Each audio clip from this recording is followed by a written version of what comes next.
कहानी की शुरुआत में हम एक लड़की एन को उसके कमरे में देखते हैं जो आंखें बंद करके दुआएं कर रही थी। वो काफी डरी भी हुई थी कि तभी अचानक उसकी मॉम दरवाजे पर दस्तक देती है, मगर एन दरवाजा नहीं खोलती, जिस वजह से उसकी मॉम को इतना गुस्सा आ जाता है कि वो दरवाजे पर अपना सर पटकने लगती है, जिससे ये बात तो साफ हो जाती है कि एन अपनी मॉम से डर रही थी। फिर इसके बाद सीन यहाँ से कुछ सालों आगे चला जाता है, जहाँ एन अब बड़ी हो गई है और वो एक सिस्टर बन गई है जिन्हें नन भी कहा जाता है। वो इस वक्त एक डॉक्टर के पास बैठी थी जो एन को बताती है कि तुम्हारी मॉम एक बहुत ही अच्छी औरत थी। जब तुम छोटी थी तो वो अक्सर मेरे पास आया करती थी। वो मेरी काफी देखभाल करती थी, जैसे मेरे बाल कंघी कर दिया करती थी। मगर फिर अचानक उनका बर्ताव काफी अजीब हो गया। वो एक गाना गाकर मुझे दुख देने लगी। मेरे साथ उनका सलूक ही बदल गया और ऐसा वो जानबूझ के नहीं करती थी, बल्कि उनके अंदर एक अजीब सी आवाज उन्हें ऐसा करने पर मजबूर करती थी, क्योंकि असल में वो पोजेस हो चुकी थी। मतलब कि शैतान ने उन पर कब्जा कर लिया था। इसके बाद दिखाया जाता है कि 1835 में एक्सॉर्सिज्म सिखाने के लिए एक स्कूल बनाया गया। एक्सॉर्सिज्म यानी काले जादू का तोड़। लेकिन अब क्योंकि पोजेस्ड यानी जिन पर शैतान ने कब्जा किया हुआ था उनकी तादाद बढ़ती जा रही थी, तो उसी स्कूल में अब उन लोगों को भी रखने का फैसला किया जाता है जो पोजेस्ड हो, जहाँ उन सबकी देखभाल सभी सिस्टर्स और नन्स करेंगे। मगर वो एक्सॉर्सिज्म से दूर रहेंगे, क्योंकि सभी फादर्स और प्रीस्ट एक्सॉर्सिज्म सीखकर उनकी पोजेशन को खत्म करेंगे, जिससे वो बिल्कुल ठीक हो जाए। अब हम एन को देखते हैं जो पहले एक बड़े चर्च में रहती थी, मगर अब वो भी इस स्कूल में आ जाती है। हालांकि वो एक नन है, सिस्टर है, एक्सॉर्सिज्म से उसका कोई लेना देना नहीं है, मगर फिर भी एक्सॉर्सिज्म सीखने में उसकी काफी दिलचस्पी होती है। फिर जब वो क्लास में थी तो वही डॉक्टर जिससे एन बातें कर रही थी वो सबको जादू टोने और इसके तोड़ के बारे में बता रही। यहाँ पर कुछ मरीज ऐसे थे जिनका ध्यान एन रख रही थी। कुछ वक्त पहले ही यहाँ एक और मरीज भी आई थी जिसका नाम नेटली था, जो सिर्फ एक 10 साल की बच्ची थी। एन उससे बातें करती है, हंसी मजाक करती है, जिससे वो बच्ची काफी खुश रहती है और एन को वो बहुत पसंद करती है। अब रात को जब एन अपने कमरे में थी तो तभी उसे किसी के पुकारने की आवाज आती है, इसके साथ ही उसे कुछ आहट भी महसूस होती है। वो चेक करने बाहर जाती है, मगर वहाँ कोई भी नहीं था। फिर जब वो मरीजों वाले एरिया में घूम रही थी तो तभी उसे किसी बच्चे की रोने की आवाज आती है, वो भी कई बार, बहुत ज्यादा। उसे कुछ भी समझ नहीं आ रही थी कि आखिर ये आवाज आ कहाँ से रही। मगर फिर तभी अचानक उसके सामने नेटली आ जाती है, जिसे देख वो थोड़ी हैरान रह जाती है, ये सोचकर कि वो बाहर कैसे आ गई, क्योंकि सारे मरीजों को हमेशा ही उनके कमरों में बंद करके रखा जाता है और सिर्फ 2-3 नन्स अंदर जाती थी। मगर फिर वो उसे थोड़ी बहुत बात करके दोबारा कमरे के अंदर भेज देती है। वो फिर जब नीचे वाले हिस्से में आ रही थी तो उसे दोबारा से किसी के पुकारने की आवाज सुनाई देती है। तो वो यहाँ इस बारे में सोचने लगती है कि आखिर ये आवाजें मुझे सुनाई क्यों दे रही हैं, क्योंकि वो दरअसल इन आवाजों को थोड़ा बहुत पहचान चुकी। इसके बाद वो एक क्लास के पास से गुजरती है जहाँ हेड फादर सारे नए फादर्स और प्रीस्ट को क्लास दे रहे थे और सभी को एक्सॉर्सिज्म के बारे में बता रहे थे। वो यहाँ एक लड़की की वीडियो दिखाते हुए बताते हैं कि ये पोजेस हो गई थी, इस पर एक्सॉर्सिज्म ने काम नहीं किया, जिस वजह से इसकी मौत हो गई, क्योंकि उस पर शैतान का कब्जा बहुत ही ज्यादा गहरा था। अब एन भी आकर चुपके से इस क्लास में बैठ जाती है, क्योंकि उसकी दिलचस्पी तो इस टॉपिक पर पहले ही बहुत थी। फादर उसे देख लेते हैं मगर कुछ नहीं कहते। आगे फादर बताते हैं कि जब हम किसी पोजेस्ड इंसान के सामने जाते हैं तो एक तरह से हम किसी जंग के मैदान में आ जाते हैं, इसीलिए हमें पूरा ध्यान रखना पड़ता है और अपने सारे हमले भी बिल्कुल तैयार रखने पड़ते हैं। हमें गॉड की कई बातों को हमेशा याद रखना होता है, क्योंकि शैतान और उसके साथी हमारा ध्यान भटकाने की कोशिश करते हैं। अलग अलग चालें चलकर, जाल बिछाकर वो हमें कमजोर करने की कोशिश करते हैं, इसीलिए हमें उनका सामना काफी अच्छे से करना होगा और कुछ भी हो जाए गॉड पर यकीन रखना होगा, क्योंकि तभी हम किसी पोजेस्ड इंसान पर एक्सॉर्सिज्म करके उसे ठीक कर सकते हैं, जो कि बहुत बार नहीं हो पाता और शैतान का शिकार पोजेस्ड इंसान मारा जाता है। फिर इसके बाद एन इसी लड़की की रिकॉर्ड फाइल और रिकॉर्डिंग चेक कर रही होती है, जिसमें उस लड़की ने भी एक आवाज के बारे में बताया था कि वो आवाज मुझे अक्सर सुनाई देती है। अब यही हम एक पुराने वक्त का सीन देखते हैं जहाँ एन डॉक्टर को बता रही थी कि जब मेरी मॉम पोजेस्ड थी तो उन्हें भी कोई आवाज सुनाई देती थी जो उनसे सिर्फ एक ही बात करती थी कि मैं तुम्हें नहीं बल्कि तुम्हारी बेटी एन को लेना चाहती हूँ, क्योंकि वो खास है, गॉड की तरफ से चुनी हुई सिपाही है। जो हमारे खिलाफ लड़ेगी। अब लाइब्रेरी में एन और लोगों के रिकॉर्ड्स भी पढ़ना चाहती है, मगर वहाँ बैठी नैन उसे कहती है कि जो रिकॉर्ड फाइल तुमने देखी बाहर बस वही पड़ी है और इसके अलावा मैं तुम्हें कुछ नहीं दिखा सकती। अब हेड नन एन को समझाती है कि आइंदा की बात तुम कभी भी प्रीस्ट और फादर की क्लास में नहीं जाओगी, समझ गई ना, क्योंकि वहाँ एक्सॉर्सिज्म सिखाया जाता है जिससे तुम दूर ही रहो। जिस पर एन कहती है एक्सॉर्सिज्म सिर्फ मर्द ही करते हैं, जबकि औरतें भी इसे कर सकती हैं, तो इसमें क्या बुराई है। जिस पर नन साफ मना कर देती है कि जो भी है बहरहाल तुम नहीं जाओगी, जिस पर एन को उसकी बात माननी ही पड़ती है। यहाँ पर हेड फादर भी थे जिनकी क्लास में एन चली गई थी। वो बताते हैं कि एन सीखना चाहती है तो इसे सीखने दे। नन बोलती है एक्सॉर्सिज्म सीखकर ये खतरा ही मोल लेगी, जिससे मैं इसे बचाना चाहती हूँ क्योंकि मैं इसकी हिफाजत करना चाहती हूँ। इसके बाद एन एक बूढ़े मरीज की देखभाल कर रही होती है, मगर तभी अचानक वो उसकी मॉम वाला गाना गाने लगता है जो सुन वो परेशान हो गई थी। लेकिन तभी वो बूढ़ा आदमी उस पर हमला कर देता है और एन को पकड़ लेता है। वो उससे बचने की कोशिश कर ही रही थी कि तभी वो मरीज खुद ही बेहोश हो जाता है। अब इस बारे में नन और हेड फादर अपने सीनियर प्रीस्ट से बात कर रहे थे, जिस पर वो प्रीस्ट कहते हैं कि सिर्फ एन की यहाँ मौजूदगी से ही वो पोजेशन दोबारा से शुरू हो गया है। जब भी तो बूढ़े आदमी को शैतान ने पोजेस्ट कर लिया, मतलब की बात काफी बड़ी है, खतरे वाली है। जिस पर नन कहती है कि अगर ऐसा है तो हमें एन को दोबारा से बड़े चर्च भेज देना चाहिए जहाँ से वो आई है। जिसन फौरन हेड फादर कहते हैं कि इसका कोई फायदा नहीं होगा, जगह बदलने से शैतान पीछा नहीं छोड़ते, तो मैं चाहता हूँ कि उसे यहीं रखकर एक्सॉर्सिज्म सिखाना चाहिए। इस पर नैन कहती है कि नहीं, ऐसा नहीं हो सकता, सालों से चलते आ रहे रस्म और रिवाज के खिलाफ है। ये बात तय है कि कोई औरत एक्सॉर्सिज्म नहीं कर सकती। फादर बोलते हैं कि हम उसे किसी का तोड़ करने के लिए नहीं सिखाएंगे, बस इतना उसे सिखा देंगे कि वो अपनी हिफाजत खुद कर ले, क्योंकि मुझे महसूस हुआ है कि उसका काफी करीबी ताल्लुक है। जिसन फौरन नैन बोलती है कि इसमें कौन सी बड़ी बात है, गॉड से तो हम सबका ही करीबी ताल्लुक है। जिस पर फादर कहते हैं गॉड से नहीं, शैतान से, उसका शैतान से करीबी ताल्लुक है।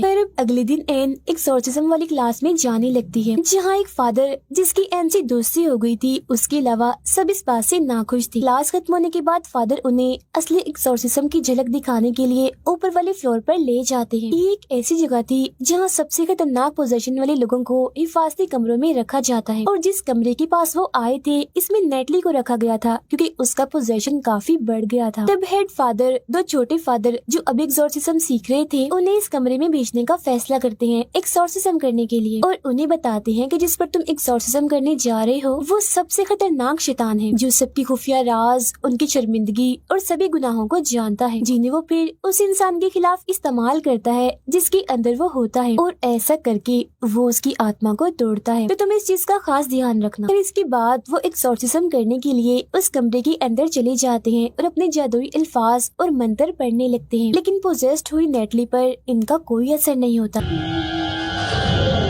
वो अब उल्टा इन्हें ही डराने लगती है और इन पर हमला कर देती है, जिसके बाद वो कूदकर सीधा जाकर छत से लग जाती है। अब इस कमरे की खिड़की के शीशे ऐसे थे जिनसे बाहर का कुछ भी नजर नहीं आता था, जबकि बाहर खड़े लोग अंदर देख सकते। एन बाहर खड़ी ये सब कुछ देख रही थी कि तभी नेटली खिड़की के पास आकर बाहर एन को देखने लगती है, जो जाहिर है इस वजह से मुमकिन हुआ क्योंकि इस वक्त वो शैतान के कब्जे में थी, और वो यहाँ एन को डराने लगती है। जैसे वो अपनी आंखों पर हाथ रख लेती है और उसके हाथों से कीड़े निकलने लगते हैं। फिर वो शैतान एन से कहता है तुम मुझे अपने अंदर आने दो, मतलब कि तुम मुझे खुद को पोसेस्ट करने दो।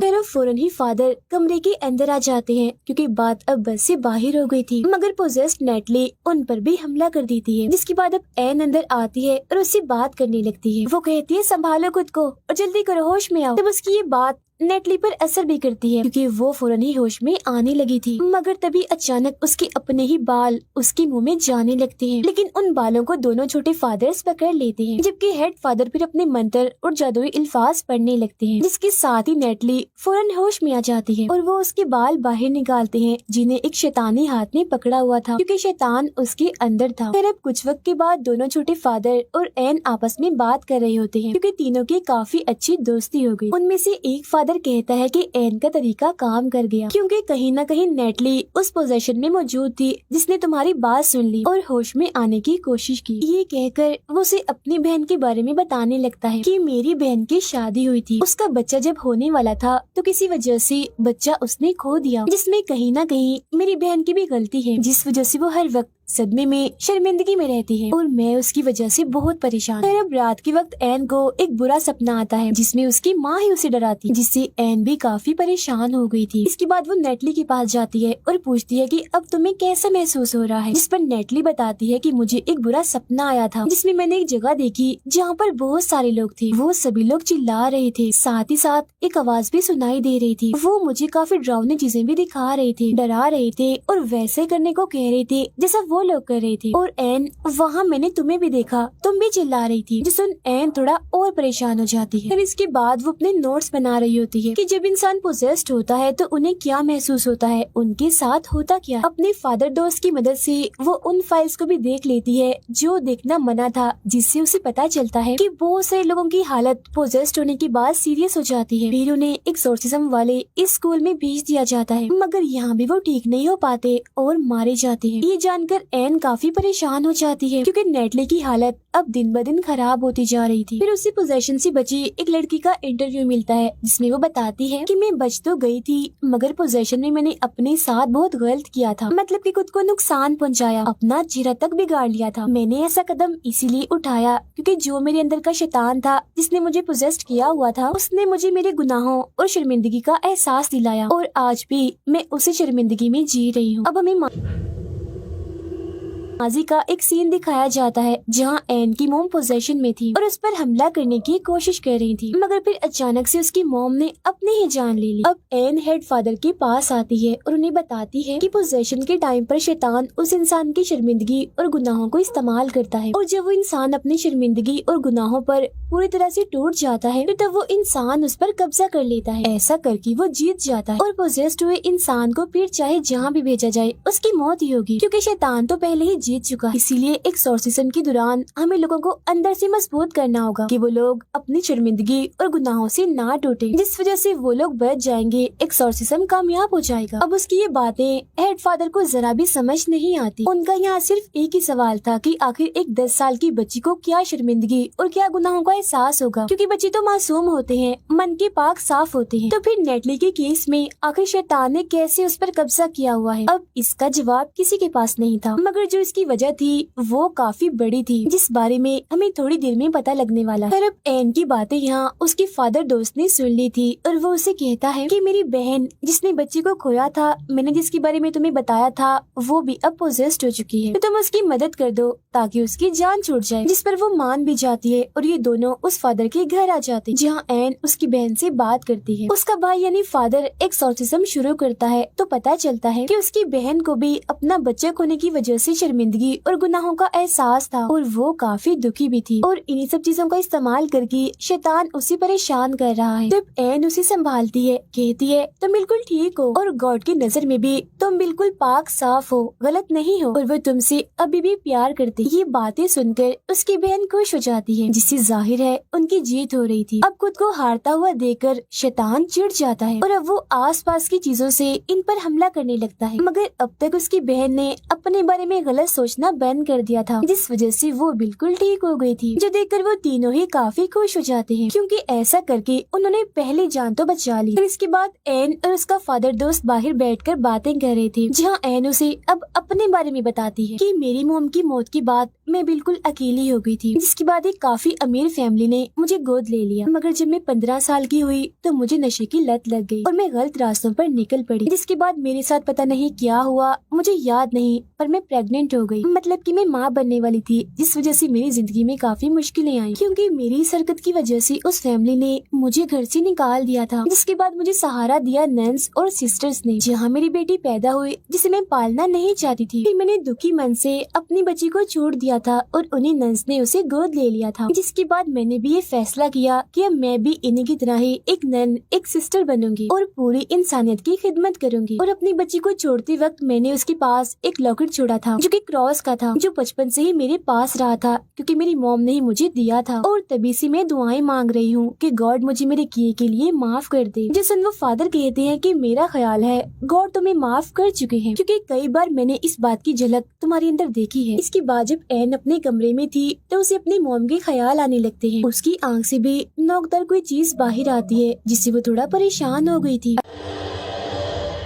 अगले ही पल हम उसकी मॉम की आत्मा को उसके पास ही खड़ा हुआ देखते हैं। कुछ देर बाद उसे हेडनन बुलाने आती है जो उसे सीनियर प्रीस्ट के पास ले जाती है जहाँ पर उसका फादर दोस्त भी बैठा हुआ था। और अब हमें यहाँ पर पता चलता है कि उस फादर की बहन जिस पर इन्होंने एक्सॉर्सिज्म किया था वो मारी जा चुकी है क्योंकि उसने भी खुद अपनी जान ले ली थी। यहाँ पर सभी लोग एन और उस फादर पर काफी गुस्सा कर रहे थे कि आखिर तुमने एक्सॉर्सिज्म किससे पूछ के किया था। अब एन को उसकी मौत का काफी दुख था तो वो अपनी सजा खुद ही बता देती है कि मुझे वापस उसी चर्च में भेज दिया जाए जहाँ से मैं आई थी क्योंकि मैं जानती हूँ ये गलती बहुत ही बड़ी है, नाकाबिले माफी है। फिर जब वो उस बड़े चर्च में आती है तो वो डॉक्टर उससे मिलने आती है और उसका हौसला बढ़ाते हुए कहती है कि तुम एक अच्छी इंसान हो, कभी कभी तुम भी लोगों की जान बचाने की कोशिश करती हो और क्योंकि तुम एक नई राह पर हो तो अपनी नाकामियों से मत डरो। और नेटली पर एक्सॉर्सिज्म कामयाब रहा है, वो बिल्कुल ठीक हो गई है और कल अपनी मॉम के साथ चली जाएगी। सुन एन बहुत ही खुश हो जाती है। अब अगले दिन उससे मिलने उसका फादर दोस्त आता है और उसे बताता है कि नेटली को घर ले जाया जाना था मगर वो दोबारा पोजेस्ड हो गई थी और इस बार उसका पोजेशन काफी हद तक बढ़ गया। उसने 3 लोगों को मार दिया जिसमें प्रीस्ट और नन शामिल थे। फिर वो उसे क्रॉस लॉकेट देता है और कहता है कि पोजेशन की हालत में नेटली ने कहा था कि इसी में तुम तक पहुंचा दूं। अब उस क्रॉस लॉकेट को देखकर एन समझ जाती है कि तो वही लॉकेट है जो मैंने अपनी बेटी को दिया था उसे छोड़ते वक्त। तो इसका मतलब ये है कि नेटली और कोई नहीं बल्कि मेरी बेटी ही है। और अब हमें यहाँ ये बात पता चल गई है कि शैतान को उस बच्ची में आखिर कोई शर्मिंदगी क्यों नहीं मिली, क्योंकि उसे वो बच्ची नहीं चाहिए थी बल्कि वो तो उसके जरिए बस एन तक पहुँचना चाहता था और उसे नेटली के नाम से तोड़ना, कमजोर करना चाहता था। ये जानकर वो फौरन उस फादर के साथ नेटली को बचाने के लिए निकल पड़ती है क्योंकि वो उसकी बेटी भी है और एक बच्ची भी है तो वो उसे कुछ भी होने देना नहीं चाहती। उधर नेटली को एक खुफिया जगह पर लाया जाता है जहाँ उस पर एक्सॉर्सिज्म चल रहा था और ये वही जगह थी जहाँ पर 1835 के टाइम से ही जादू टोने और एक्सॉर्सिज्म किए जाते थे। यहाँ एक फादर के साथ कुछ प्रीस्ट थे जो नेटली पर जादुई अल्फाज और मंत्र पढ़ रहे थे जिनका उस पर कोई असर नहीं हो रहा था। अब इतनी ही देर में एन भी वहाँ आ जाती है और बस शैतान का प्लान कामयाब हो गया था क्योंकि वो तो चाहता ही ये था। अचानक ही उसके अंदर उसकी सारी ताकतें आ जाती हैं जिनका इस्तेमाल करके सबसे पहले वो इन प्रीस्ट पर हमला करता है और उठाकर इन्हें दूर फेंकता है जिससे सारे के सारे मारे जाते हैं। अब एन उसके पास जाती है और नेटली से बात करने की कोशिश करती है मगर यहाँ शैतान ही उससे बात कर रहा था और पूछता है कि तुमने अपनी बेटी को क्यों छोड़ दिया था, तुम ये बात छुपाओ मत, सबको बताओ। अब यहाँ हमें पता चलता है कि आखिर क्यों एन की मॉम ने अपनी जान ली थी। ऐसा उन्होंने इसलिए किया था ताकि ये शैतान एन तक ना पहुँच सके। दरअसल उन्होंने अपनी बेटी को बचाने के लिए खुद की कुर्बानी दी थी क्योंकि जैसा कि मैंने आपको बताया था कि एन खास है और उसने भी अपनी बेटी को इसलिए छोड़ा था ताकि वो हर लिहाज से महफूज रह सके क्योंकि वो जानती थी कि ये आवाज यानी ये शैतान उसके पूरे खानदान का पीछा करे। मगर शैतान उसके पीछे पड़ा ही रहा और आज वो उसके रूबरू आ ही गया। अब यहाँ पर एन अपनी मॉम की तरह ही अपनी बेटी की जान बचाना चाहती थी। वो शैतान को अपने अंदर आने की दावत दे देती है। अगले ही पल शैतान उसके जिस्म में जाकर उसे पोसेस कर लेता है।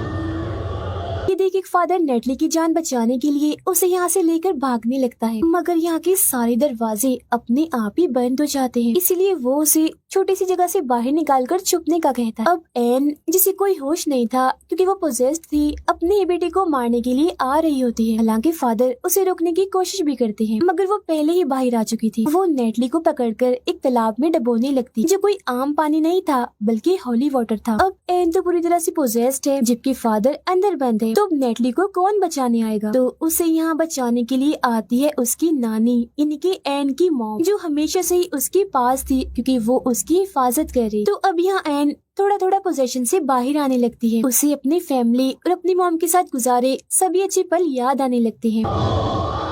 साथ ही उन लोगों की भी याद आने लगती है जिन्होंने एन को बचाने के लिए अपनी जान दी थी और अब उनसे हिम्मत लेकर वो शैतान से लड़ने लगती है। वो अब आहिस्ता आहिस्ता अपने सर पर वही क्रॉस वाला लॉकेट घुसाने लगती है और उस होली वाटर के तालाब में कूद जाती है। अब होली वाटर में नहाने से उसके सारे गुनाह खत्म हो गए थे, इसलिए शैतान उसके जिस्म को छोड़कर चला जाता है। अब अगले सीन में हम हॉस्पिटल में एन को देखते हैं जिससे मिलने नेटली आती है मगर उसने नेटली को ये सच्चाई नहीं बताई होती कि मैं तुम्हारी मॉम हूँ। ऐसा उसने इसलिए इसलिए किया था ताकि वो खुश रह सके। यहाँ नेटली उसका शुक्रिया अदा करके चली जाती है। इसके बाद नेटली वापिस से एक्सॉर्सिज्म स्कूल में आ जाती है, जहाँ इस वजह से कि कैसे उसने सबकी जान बचाई और अपनी जान की परवाह ना करते हुए शैतान को हराया, इससे सब लोग काफी खुश थे। फिर सीनियर प्रीस्ट उसे कहते हैं कि अब तुम भी एक्सॉर्सिज्म सीखोगी, लोगों के काम आओगी और पहली बार ये रिकॉर्ड बनाओगी कि कोई औरत भी एक्सॉर्सिस्ट है जो एक्सॉर्सिज्म करके लोगों की जान बचाती है। जो सुन एन खुशी से झूम उठती है। इसके अलावा भी सभी लोग काफी खुश थे। हेड फादर भी उसका हौसला बढ़ाते हैं, कहते हैं कि मैं भी तुमसे बहुत खुश हूँ, हमेशा आगे बढ़ती रहो, कामयाब रहो। साथ ही वो उसे चेतावनी भी देते हैं कि अब तुम संभल कर रहना, क्योंकि अगर तुम शैतान को जान चुकी हो तो वो भी तुम्हें जान गया होगा और अगली बार वो चाल किसी और अंदाज में चलेगा, वो अभी भी तुम्हारा पीछा नहीं छोड़ेगा। उसकी ये बात सुनकर और इस पर अमल करने का कहकर वो फौरन यहाँ से निकल जाती है। मगर जब वो गाड़ी में थी तो वहाँ एक पोजेस्ड औरत को देखती है। इसके अलावा जो उसकी गाड़ी का ड्राइवर था अचानक से वो भी पोजेस्ड हो जाता है। असल में ये सब शैतान के साथी थे, जिन्हें शैतान ने ही हेल इन्हें जहन्नम से भेजा था एन को रोकने के लिए। तब एन भी अपना क्रॉस उठाती है और उन्हें रोकने के लिए तैयार हो जाती है, जहाँ तभी अचानक वो सारे पोजेस्ड लोग उस पर हमला कर देते। अब यहाँ मैं आपको एक बात बता दूं, ये प्रे दुआ वाला नहीं था बल्कि शिकार वाला था। और इस कहानी में जो शैतान की प्रे थी वो और कोई नहीं बल्कि एन, उसकी मॉम और उसकी बेटी, क्योंकि ये तीनों गॉड की तरफ से ही चुनी गई थी। वजह ये है कि इनमें से एन को एक्सॉर्सिज्म सीखने का बहुत शौक था। और इसी के साथ ये फिल्म इधर ही खत्म हो जाती।